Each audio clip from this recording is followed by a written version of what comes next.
Content warning. This episode contains discussion of violence and murder. It also contains profanity. Smoke poured from the house on Dayhuff Road in Indiana's Morgan County that morning. In the early hours of April 15th, 2004, neighbors saw the blaze and called for help. At 6:20 a.m., firefighters from the Madison Township Fire Department made their way into the residence. The fire was smoldering, and the air was thick and sooty. In the living room, they came across an awful sight: the body of a young woman lying on a charred couch. Those were the remains of 24-year-old Ronli Ratliff. At first, the scene might have appeared like a tragic accident, but investigators quickly honed in on undisclosed details about the scene. They found those quite troubling. We can share in this episode that Ronli may have fought before she died, and that a clock at the scene was stopped around 3:30 a.m. It was a number of little things that didn't add up, Sheriff's Detective Dan Downing told Keith Rhodes of the Morgan County Reporter-Times. An autopsy confirmed that Ronli's death was a homicide, but investigators declined to release her cause of death. This case is very new, very fragile, Downing told the Indianapolis Star's Josh Duke in April of 2004. So there are portions of it that for now will have to remain confidential.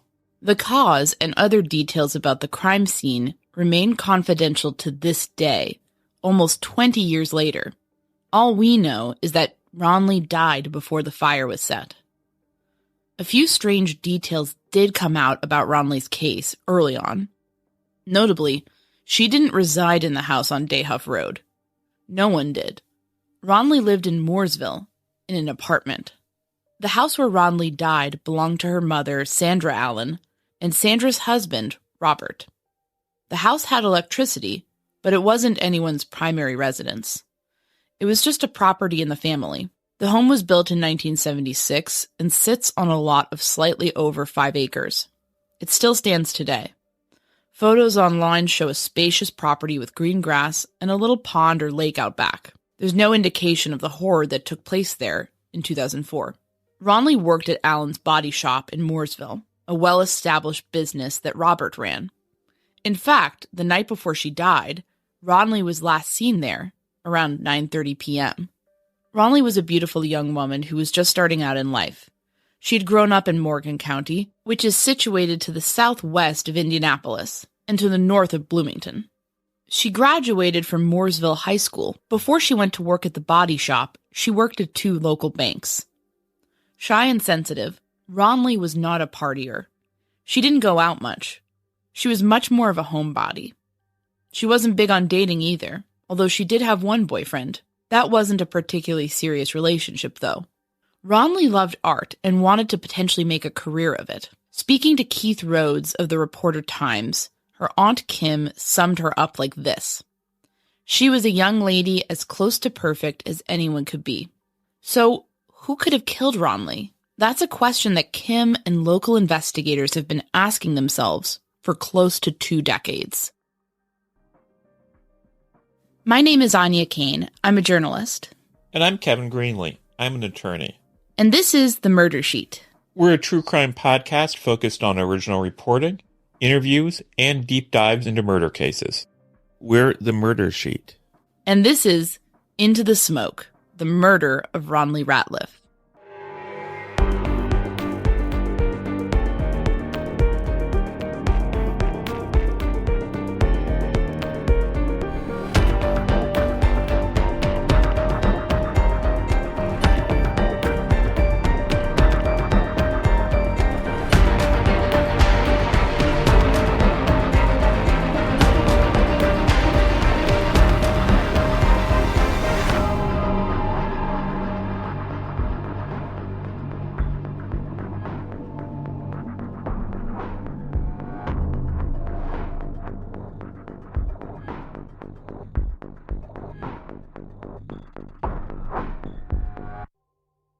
Kim Sink is angry, and she has reason to be. She's Ronli's maternal aunt. She has spent years advocating for her niece, but she's often felt like many would prefer that she stop talking about Ronli altogether. The world come crumbling down April 15th. Basically, what happened was one night, early in the morning, somebody went in and murdered my niece and set her on fire. And the only enemies that my niece, Ronli, would have had would have been those people doing the drugs that he was so much against. Drugs are at the center of Kim's theory of the case. She believes there are those in Mooresville, Indiana, who know more than they're saying, and she's not going to let up. She feels she doesn't have a choice. She's been on this path for years, ever since the morning of April 15th, 2004. That's when she got the call from Robert Brett Allen. He is married to Sandra, or Sandy, Ronli's mother. He, of all people, called me, and I remember him saying, Ronli's gone. And I said, well, where is she going? Well, you don't understand. She's gone. She's dead. I don't remember exactly how he worded it. And everything fell out of me. I screamed. I just felt, everything just come out of me. So that's how that morning started. And a friend of mine came out and got me, and we went out there, and the rest is history. He's just in that battle ever since. Early on, Kim felt she had a good sense of the motive behind Ronli's murder. Whoever did it, this is one thing I know, and I'm going to stand behind it. It still gets back to the drugs that was involved around the body shop and the house at one time. And, on that little trailer in the back, I am certain, without a doubt, that it has to do with the drug situation. And, Sandy can say she doesn't know anything. Well, that's fine. I don't care. But it still gets down to the drug situation, whoever did it. I believe that in my heart, and I know that. And I guess that's why I'm relentless, and I'm hell-bent on getting it taken care of. I promised Ronli that day. When it comes to the body shop being awash in drugs, we're not just taking Kim's word for that. Here's what Downing, the original lead investigator, told the Unsolved Mysteries podcast in 2023. We do have information and evidence that there were individuals in the body shop and around the body shop that were dealing in drugs at that point in time, and that there was a lot of drug activity that was going on at the family body shop. The drug activity was a big part of this business and how it was staying afloat, even though it was barely afloat. The environment at the body shop was one that Ronli disagreed with. Ronli's mom and stepfather were struggling with drug addictions, as well as most of the employees that were in and around the body shop at that point in time. She struggled to get her mom away from that type of environment. Ronli also had a younger sister who she was greatly concerned about, because her sister was in the care of her mother and stepfather. So she spent a lot of time at the body shop trying to keep her mother out of the drug environment, as well as protect her sister from the surroundings, and hoping that she wouldn't get involved in the same aspects that her mother and stepfather had been involved in. It's important to note that no one has ever been charged with murdering Ronli Ratliff. We're not going to be pointing the finger at anyone in this episode. Neither is Kim. She isn't specifying any names. We will be simply striving to put forward Kim's feelings on the culture of drug use that may have led to Ronli's murder. This is not the first time Kim is speaking out about her theories on what happened to her niece. She shared all of this with the Unsolved Mysteries podcast as well. That episode, Dead by Dawn, aired on February 22nd, 2023. Also back in 2015, Kim spoke with Russ McQuaid, a veteran investigative journalist whose work with CBS 4 and Fox 59 we very much admire. In that interview, she stressed the drug theory as well. Back in 2004, Kim told Keith Rhodes of the Reporter Times that Ronli felt her mother might be in harm's way. She did not elaborate at the time. But as the years have dragged on, Kim has gotten more pointed and direct about her theories. She doesn't see any reason to stay quiet about what she knows. We're going to get into Kim's theories in this episode. As you likely realized from that last quote, it's fair to say that Kim is estranged from Sandra and Robert. She even has a nickname for Robert, calling him Devil Man. And that's why after my niece was murdered, I decided I was not pretending anymore. I hated him, and I wasn't pretending anymore. Kim says she had long harbored concerns about Robert and Sandra. We aren't just taking her word for that either. Searching through editions of the Morgan County Reporter-Times, we found instances of domestic relations cases involving the couple, where Robert was hit with charges like criminal confinement, pointing a firearm, and battery. No significant prison time resulted from those charges. Prior to Ronli's murder, such domestic incidents were at the root of Kim's concerns about the Allens. She was especially worried about how all that affected her niece. When Ronli was small, Kim often helped take care of her. Their connection endured even as she grew up. Much like Ronli, Kim once worked for Robert at Allen's body shop. She explained to us the importance of that business to the local community. The Allen's Body Shop has been a central part of Mooresville, Indiana since the early 50s, late 40s. I mean, it's been around that long. But, according to Kim, there was a dark side to the longtime business. She said that many of the people who hung around the shop were engaged in a drug-fueled lifestyle. Much of that took place in some sort of trailer out behind the shop.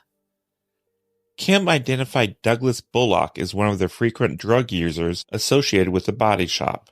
Let's take a look at his history. On April 21, 2004, days after the murder of Ronli, he was charged with dealing in cocaine or a narcotic drug, dealing in a Schedule III controlled substance, possession of cocaine or a narcotic drug, maintaining a common nuisance, and reckless possession of paraphernalia. On May 3, 2004, he received a cash bond for $2,000. On June 28, 2004, he received a cash bond for $1,000. Who was posting bond for Bullock? Robert Allen. In September of 2004, Bullock failed to appear and a warrant for his arrest was filed. His bond was revoked. Robert Allen filed a letter into the case on January 27, 2005, although we cannot read that on my case. It's too old of a case. Prior to that, though, Bullock got into even more trouble. He was charged with forgery, theft or receiving stolen property, battery, criminal recklessness, and resisting law enforcement. That was all in Marion County. In 2005, he pled guilty. On March 19, 2005, the Reporter-Times ran a court news roundup noting that Bullock received 10 years in the Indiana Department of Correction for dealing cocaine. According to the Indiana Department of Correction, he's since been released, although he's run into further trouble with driving a vehicle while intoxicated. The cocaine dealing charges bolster Kim's contention that those associated with Robert Allen's business were potentially connected to drugs. And part of the reason for the fury she feels towards the Allens is that she believes the drug-fueled goings-on at the body shop ultimately led to Ronli's murder. She had threatened him, and Ronli was not a cusser, and I don't know how many times she left that office and said, "I'll just turn every last fucking one of you in." And I mean big dealers, or little, just different groups of people coming in and out. Like I said, I was to lawn maintenance, body office cleaner, rental property keeper, taker care of her, all this, take care of the junkyard dog. I did all that kind of stuff. Speaking to the Reporter-Times in 2007, Sandra indicated that this theory came to her own mind as well. She said that one of the body shop employees had been looked at in her daughter's murder due to his drug history. I looked him in the eye and asked him, "Did you kill my daughter?" Sandra said. He looked me in the eye and said, "No, I did not." We should stress that not everyone necessarily shares these exact opinions. The investigation seems to have gone in a number of different directions over the years. On September 1st, 2004, the Indianapolis Star ran an article about 33-year-old Brian Keith Brown, who was being held in Morgan County Jail. He had been charged with disseminating material harmful to a minor. Sources told the Star that they felt Brown might know who had killed Ronli, but he wouldn't talk. It's unclear where this lead went. For what it's worth, The article also notes that at the time, Morgan County's court system was in flux. The Martinsville County Courthouse was essentially evacuated after several workers started to get mysteriously sick. Back in 2007, Downing reiterated that he ruled out all of Ronli's relatives as suspects. But he did state that he believed the killing wasn't a random act, and it was likely perpetrated by someone who knew Ronli. More recently, in 2022, Fox 59's Russ McQuaid interviewed members of the cold case team assigned to Ronli's case.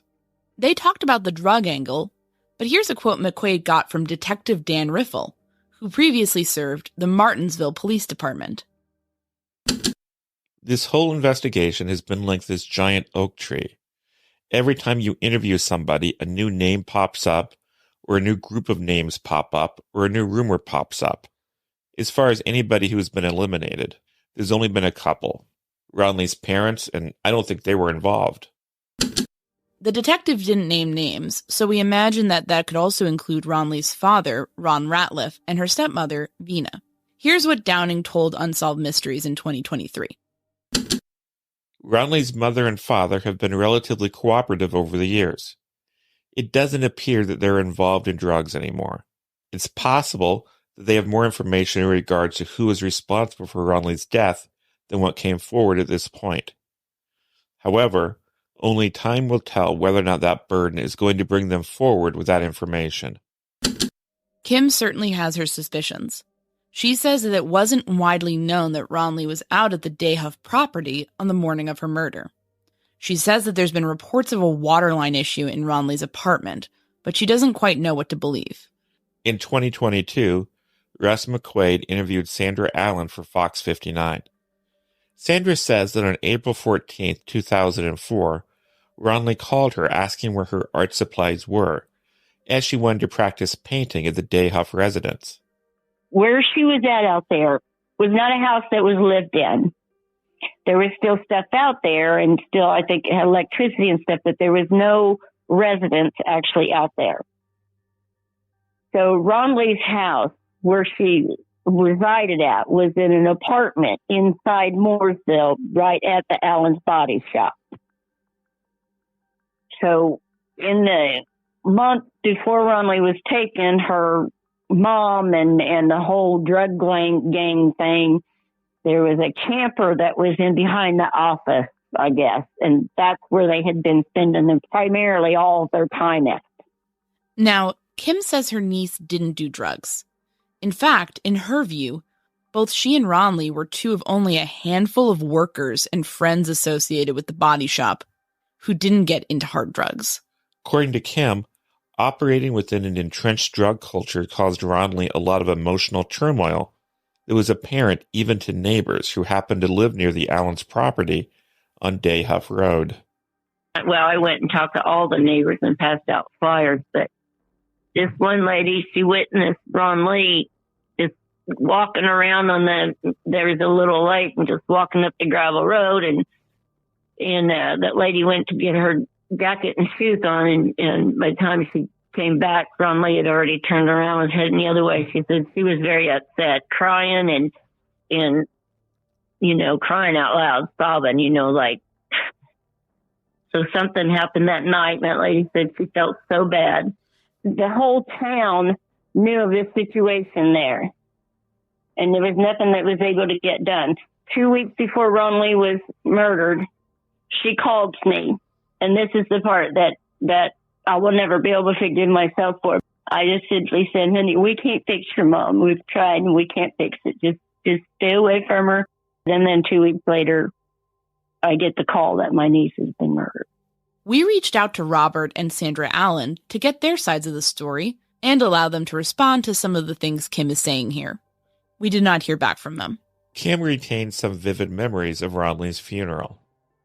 Oh my gosh. Well, I don't remember a whole lot of it because I was in a severe state of shock. I remember being carried up into the funeral home, and I'm looking off and I hear this laughter, and I know it. I look over and there's my sister, Ronli's mother, laughing so hard. I mean, at the top, just a belly roll laughter. And I look and I don't know what. I mean, I don't even know who all was out there. She had her head shaved really short, but I don't know what she could have been laughing at. I really don't. And I remember everybody thought I was Ronli's mom, but that I couldn't figure out why she was laughing. And I could still see her standing there laughing. I mean, she was bending over and smacking her knee laughing. That's how hard she was laughing. And then I remember going out to the cemetery when we drove out there, and I was in the truck and in the seat in between, and my daughter was on the passenger side. Well, as we come up around the curve, there stood Devilman and Bull. So there's the two things that I remember about that day. And it was embarrassing. It was I couldn't, and I can see my face and I can feel my emotion, but I don't know what I was feeling. I think I was just so, I don't know, it's such a state of shock. I really don't know. We've heard from other sources who confirm witnessing this sort of behavior from Sandra at the funeral. We should add that different individuals may grieve differently, but note that everyone who saw the funeral outburst found them extremely disconcerting. I'm over here. I mean, I'm way over here because I have never changed my vindication since the minute Ronli was brought out of that house, and I promised her I would never stop. They can't deny the situation. They cannot come up with another solution or maybe a scenario, but they just keep wanting to say that, you want to blame them for what they did in the past, and they've gotten clean. Why can't you just let go? Well, you don't just get to wake up and say I'm clean, so everything I did wrong doesn't count. You can't cause this kind of turmoil in this little girl's life. Ronli was always upset about this. It was the one thing that was a constant in Ronli's life, was her constantly worried about her mom's drug addiction. That being said, Kim is going to hold back from publicly naming the specific individuals she believes committed the murder. She has several people in mind, but she has spoken with the cold case team and knows that they may have a different viewpoint. I do everything pretty much other than calling out specific names, which I've only been holding those back because of the detectives and the investigative team. They know the names. We've shared many conversations and theories. I communicate with the investigative team quite a bit. Do you feel like they're getting close? Yes, I do. And it's partly because I've just, been trying to reach different avenues and reaching out to you, knowing that your community that you're going to reach out to. And I've started pasting on, the Mooresville Times chat thing on Facebook. I still feel we're getting closer. I had a meeting with the prosecutor, Steve Soniga, and then I had a chat with Captain of Investigations, Dan Downing. And so I'm confident that we're even getting closer and closer and we're on the right direction. What do you think they need to finally wrap this up? Do they just need people to come forward with what they know? Is there any sort of DNA or physical evidence that could help them? What do you think that is, that missing piece? Missing piece definitely is people to come forward and start talking about it. And, and I've told people before, even if you were just in the grocery line back 10 years ago and you heard somebody say something and it really didn't trigger anything then, but now today you hear something and it, you got to keep people realizing that what they might have heard 19 years ago or 19 days ago could mean something. To get back to the cold case team, That body is made up of retired law enforcement personnel and an administrative assistant. Back in 2022, investigators told Fox 59 about various persons of interest, like a man now living homeless in Speedway, Indiana, a man who absconded to Tennessee in the wake of the murder, and a man who clammed up during questioning. They noted that there were preliminary ongoing discussions about assembling a grand jury in Morgan County. We imagine that the case may very well tie back to the drug scene in Mooresville, Indiana at the time. That also may be prompting some people to not come forward with what they know, as they're afraid of getting into trouble. Let's be very clear, though. Police don't care about prosecuting old drug cases. Want proof? Let's look at Indiana's 2023 Criminal Code, specifically IC 354142. Except as otherwise provided in this section, a prosecution for an offense is barred unless it is commenced within 5 years after the commission of the offense, in the case of a Class B, Class C, or Class D felony for a crime committed before July 1st, 2014, or a Level 3, Level 4, Level 5, or Level 6 felony for a crime committed after June 30th, 2014, or within 2 years after the commission of the offense, in the case of a misdemeanor. To be very clear, those statutes of limitations cover most drug-related offenses. So if you know something but you're worried that you will get in trouble for your past drug use, please drop that notion. No one cares about you getting high on meth 20 years ago. This is all about solving the brutal homicide of a young woman. That's what police actually care about here. People don't want to come forward. They might have information. They might be scared. What would you say to those people today? I mean, I would just beg them to remember all of the damage that they did when they was not clean. They have to make up for it. They have to atone for that. And until they do, they're not good. I mean, you know what I mean? Yeah, they need to make that right. You got to atone for what you've done wrong. You can't just get clean and then say, well, you know, I was stoned, or I was so, you know, I don't care. You know, I don't care. You chose to do that. Ronli didn't choose to do that. I mean, so that's, I mean, you know, don't be afraid to come forward. I won't beat them up. I promise. There you go. You know, I've got that reputation, so I don't know what to say. They just don't. They need not be afraid. The detectives are not concerned about pressing charges about anybody that whatever you was involved into back then. So they don't have to be afraid. That's what I guess I need to, you know, make sure that they really know that they don't need to be afraid to come forward. What they need to be afraid of is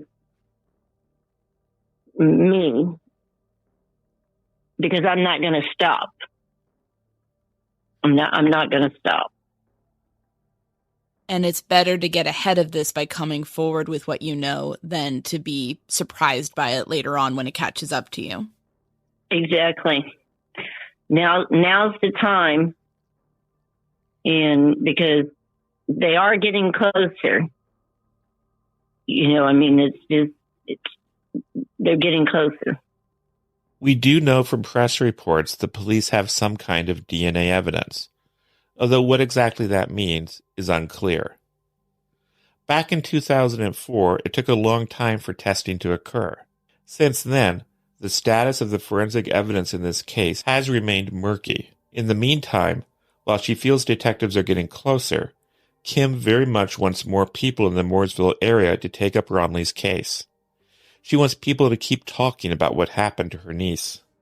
Silence is what I'm fighting. It's not wanting to have their name involved is what I'm fighting. The name tarnishing is what I'm fighting. They don't care diddly shit about Ronli. Now, Ronli, when she was growing up, now Aunt Kimmy was her it was her Aunt Kimmy, and Ronli and I did lots of things together, things that moms should do with their daughters, and we took all the kids camping, and it just, her Her mother failed her. I failed her. And this whole quietness of this small town, you think small town, like, you know, the whole Delphi community came together for them young girls. Well, I don't know. Well, Ronli's left out here in the cornfield all by herself, and it's been hurtful. But I'm so sorry. My heart breaks. I mean, and I either pray myself to sleep, cry myself to sleep, or think myself to sleep about Ronli. I mean, literally, because I just don't know what to do anymore. You know, I don't trust anybody when they come to say they're going to do something for Ronli, because nobody ever follows through with it. She shared with us that this makes her feel like others don't care about getting justice for Ronli. She sometimes feels isolated. It's been a long journey and a lonely one. In the past, things were different. She'd often take road trips with Ronli.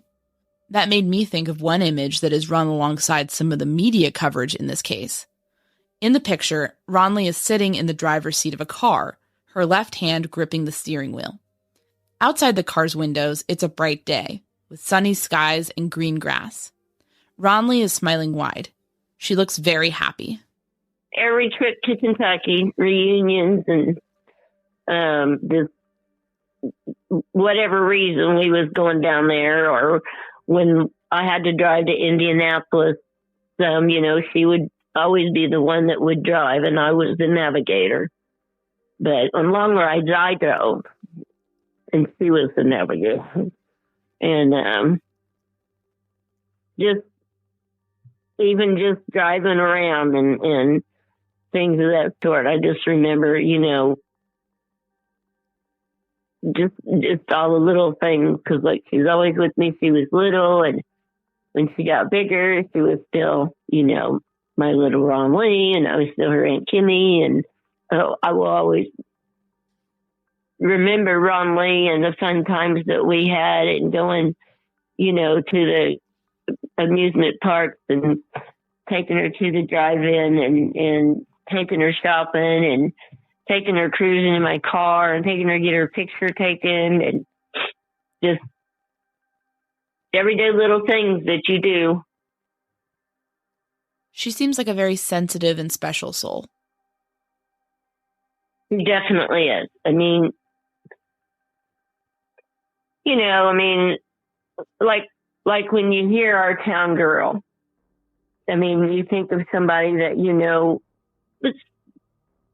worth caring about, you know. That's why I try to get the community to think of Ronli as our town's girl, you know, but I don't know. Though her path may be solitary and uncertain, Kim is determined to keep going, no matter what. Ronli's the co-pilot. I'm not really in this by myself. I don't know if it keeps me going, because how dare they? How dare you do this to Ronli Ratliff?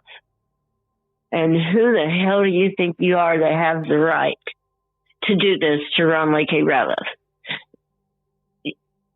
God did not want this. This was not God's plan. But sometimes the devil wins.